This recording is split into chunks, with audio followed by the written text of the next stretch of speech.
बुनियादी शिक्षा और संख्यात्मक ज्ञान को लेकर नवोदय विद्यालय साहिबगंज में एक दिवसीय जागरूकता कार्यक्रम का आयोजन किया गया।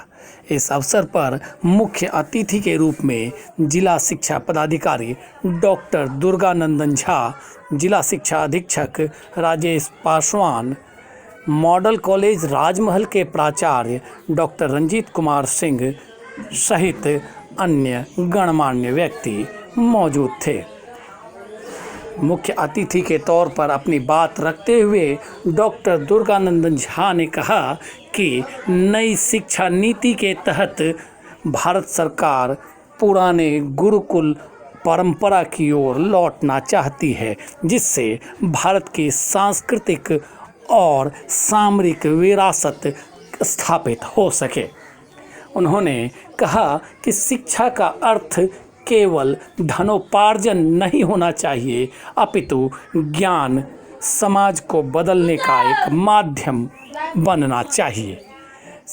विभिन्न वक्ताओं ने बुनियादी शिक्षा पर अपनी बात रखते हुए कहा कि किसी भी इमारतों के लिए मजबूत इमारत तभी खड़ी की जा सकती है जब उसका नींव मजबूत हो, और बुनियादी शिक्षा ही वास्तव में नींव है समाज के निर्माण की। इसलिए बुनियादी शिक्षा के विकास और बच्चों में संख्या और भाषा की जानकारी अत्यावश्यक है।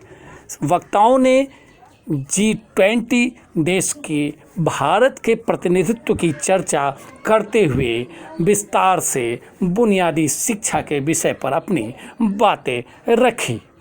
प्रस्तुत है विस्तृत रिपोर्ट। जो ये मौका मिला, इसमें मैं एक दो बात कहना चाहता हूँ। ये शिक्षा जो शब्द है वो बहुत ही व्यापक है, व्यापक अर्थ है इसका। शिक्षा समझ, शिक्षा का, विद्या का एक ही मकसद है। आप पढ़े होंगे, उपनिषद की एक वाणी है, वाक्य है, सा विद्या या विमुक्ते। सर्टिफिकेट में लिखा है विद्या वही है जो विमुक्त कर दे, मुक्ति दे दे। मुक्ति मैंने क्या, मृत्यु से मुक्ति नहीं, जीवन मुक्त कर दे। जीवन की मुक्ति क्या है? जीवन की मुक्ति यही है कि यह मेरा है, यह पराया है, यह अपना है, यह दूसरे का है, यह जो भाव है।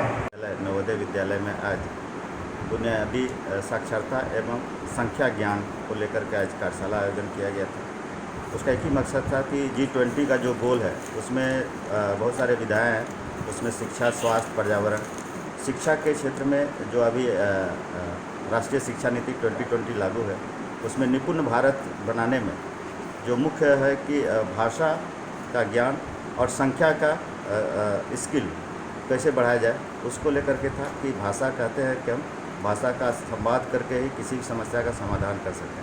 तो भाषा लिखने से लेकर के, पढ़ने से लेकर, बोलने से लेकर के सभी चीज़ों में संवाद करने में भाषा की महत्वपूर्ण भूमिका होती है। तो छात्रों में 3 से 9 वर्ष के आयु में 3 क्लास तक बच्चे को भाषा और गणित का ज्ञान हो, उसी पर एक चर्चा था। मेरा मानना है कि शिक्षा हमारे ज्ञान और अनुभव पर निर्भर करता है। एक पेंसिल से जब हम एक चित्र बनाते हैं या बहुत ही खूबसूरत हैंडराइटिंग में लिखते हैं, पठन पाठन करते हैं, तो उसका सकारात्मक, रचनात्मक, उत्कृष्ट इस्तेमाल हो सकता है। लेकिन उसी पेंसिल का इस्तेमाल अगर कागज़ को फाड़ने में करने लगे और किसी को घायल करने में करने लगे तो यह विध्वंसक इस्तेमाल कर। इसी तरह से हमारे पास जो भी चीज़ें हैं ज्ञान के रूप में, उसका एक बेहतर इस्तेमाल तभी होगा जब हम व्यक्तित्व निर्माण में, परिवार के निर्माण में, राष्ट्र के निर्माण में, समाज के उत्थान में हम उसे करते हैं। एक सही मायने में सर ने ठीक ही कहा कि आचार्य देवो भव।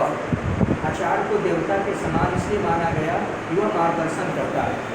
वह उसमें इतनी ज्ञान का, गरिमा का बोझ हो जाता है कि वह उससे शांत हो जाता है, तो उसकी वासनाएं समाप्त हो जाती हैं और वह इस स्थिति में आ जाता है व्यक्ति कि अब लोगों को नेतृत्व कर सकता है, समाज का, राष्ट्र का नेतृत्व कर सकता है। प्राचीन काल से ही भारत विज्ञान गणित और भाषा को साथ लेकर चला है। जहाँ हम कालिदास की बात करते हैं तो वहीं रामानुजन जैसे और आर्यभट्ट जैसे लोगों ने भी भारत का मान बढ़ाया है। ऐसे में बहुत ज़रूरी है कि अपने समाज में गणित और भाषा दोनों को साथ लेकर चलें। भाषा जहाँ हमें सामाजिक गुण सिखाती है, वहीं गणित हमें जीवन में आगे बढ़ने की राह दिखाती है। इसलिए बहुत ज़रूरी है कि हम अपनी मातृभाषा का सम्मान और गणित का ज्ञान हासिल करें।